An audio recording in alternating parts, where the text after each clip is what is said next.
我諗國內都冇邊個機場會有個4層樓咁高、30米咁闊嘅瀑布啊！1月22號起，白雲機場 T3 國際出發區投入使用。國內出發區咧有2個空中花園咧，亦都會陸續開放喎。到底可唔可以又當景點咁樣逛呢？今日就帶大家嚟睇一睇。嗱，呢度咧就係白雲機場 T3嘅國際出發區啦。呢度入邊一張梳化、一張凳咧，都擺咗好多廣州元素嘅設計入去。呢一張凳似唔似嗰剝咗殼嘅荔枝啊？嗱，呢一張咁有包裹感嘅梳化咧，其實係融入咗羊城花冠嘅元素嘅。呢一 set 嘅凳咧，似唔似一朵木棉花？呢度仲有專門為小朋友而設嘅等候區域，成個區域又舒服又得意，真係唔使驚啲細路會扭計啊！嗱，T3喺國內出發區嘅東翼同埋西翼咧，分別設置咗一個空中花園。今次廣州真係將國際花園同埋嶺南園林搬咗入機場啊！嗱，呢個有5000平方嘅城市綠洲咧，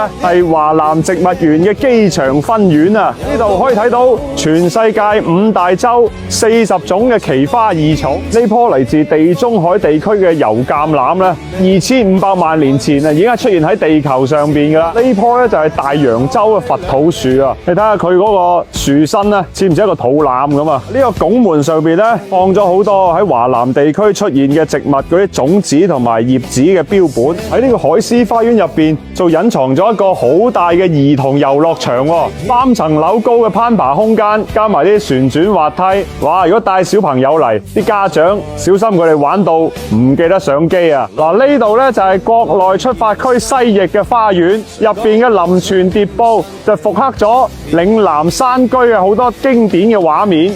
帶你哋嚟感受下呢個4層樓咁高、30米咁闊嘅超級大瀑布。哇！我建議你哋入嚟打卡咧，擔翻把遮或者着翻件防水嘅衝鋒衣啊！要嗱，瀑布落嚟咧，佢就做咗一條彎彎曲曲嘅溪水貫穿成個園林。哇！真係有啲山谷嘅野趣啊！呢度仲有個迷你水族館啊，入邊有好多熱帶魚啊，帶啲小朋友嚟睇啊最啱啦。其實而家嚟白雲機場 T3咧都好方便噶啦，搭城際軌道嚟到白雲機場東站咧就可以直達 T3啦。搭地鐵3號線去到高增站嘅開出口轉公交車，大概係15分鐘車程咧，亦都可以過到嚟。今年農曆新年假期，如果嚟 T3 搭飛機出去玩，真係有好多細節值得你睇，值得你逛嘅。